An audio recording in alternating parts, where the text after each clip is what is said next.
Let me welcome you to the state of aquatic splendor. Let me welcome you to the city that never sleeps. Let me welcome you to the city that if it should get cold, the whole nation could have fever. But let me welcome you to the city that truly, really beckons what Nigeria stands for, Lagos. But I cannot lose the opportunity or miss the opportunity that NBA had brought one of the foremost economists of modern world, not just Nigeria, to come and give you a keynote speak today. And for me, listening to Aunty Ngozi this evening challenged me as a public officer,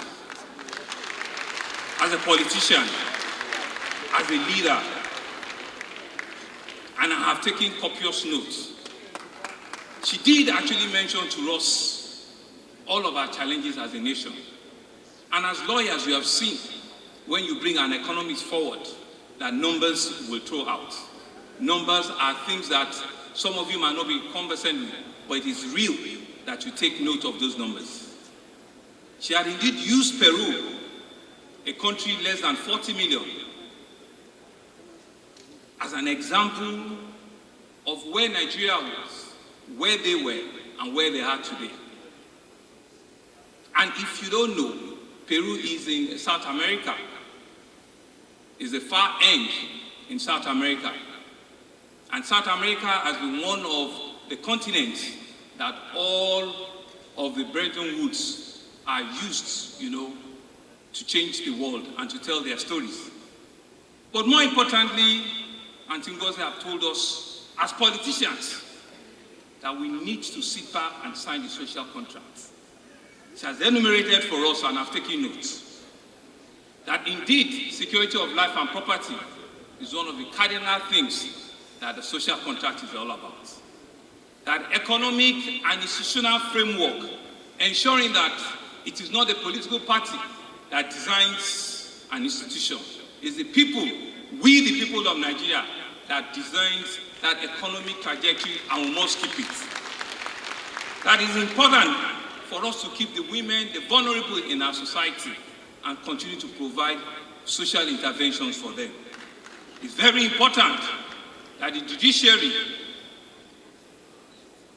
the legal profession, that which all of you sitting in this room are part of that conversation that ensure that our electoral process is up and running.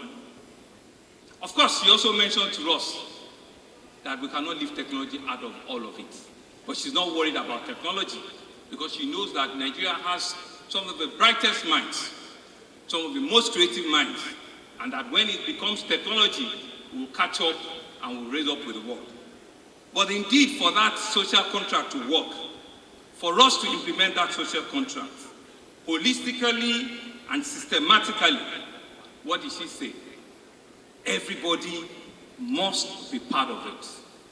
And the last question she asked us, are we ready? I stand here as a public officer this evening, Mr. Vice President, that I am ready. Lagos is ready. We are ready as a state to take on the contract. And I'm privileged that I stand here as the 15th governor. I know who our president is.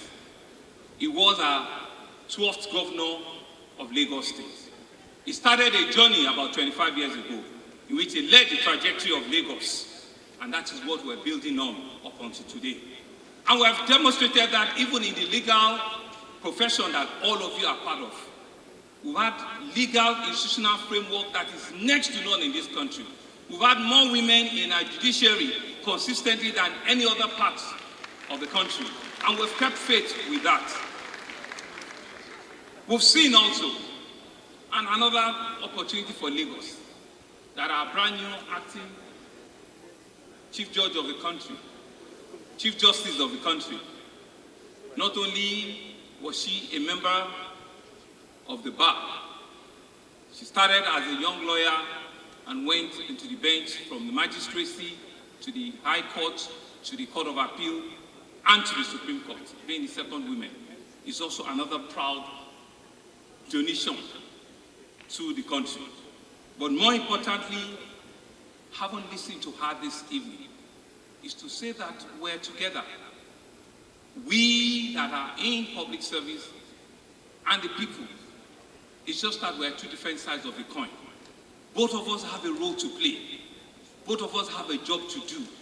You, the lawyers, that today you said you have the largest number of legal luminaries in the world.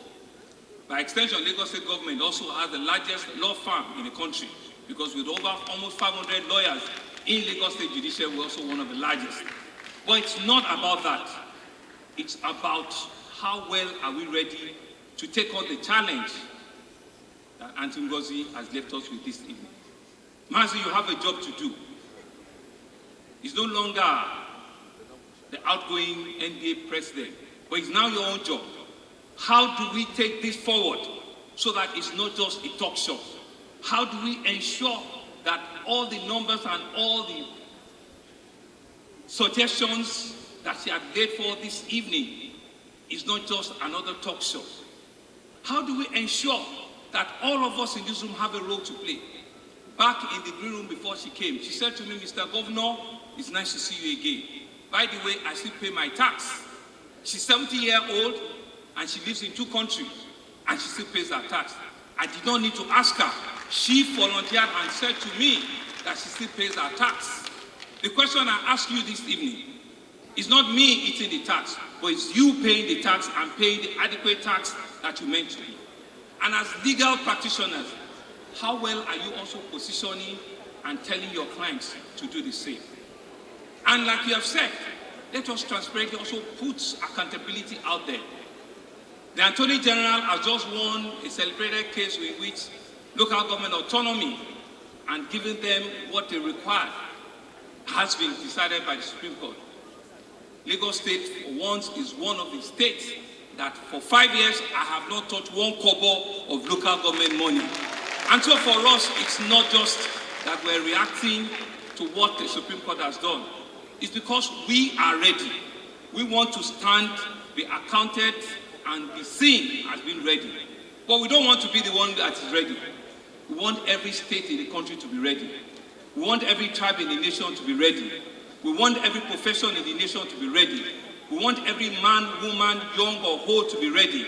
Because it's only when all of us are ready that Nigeria is ready. It's only when all of us are ready that what Aunty Ngozi had said to us this evening becomes a social contract that indeed we can truly, really take home. I want to thank you, MPA, for bringing it back to Lagos. Lagos is home to you. I want to thank you for listening, and I'm hoping that whilst you enjoy your conference, you also enjoy the hospitality of Lagos. While you are going back, take away a bit of our traffic in Lagos, because we also need to take it around. Thank you very much for listening.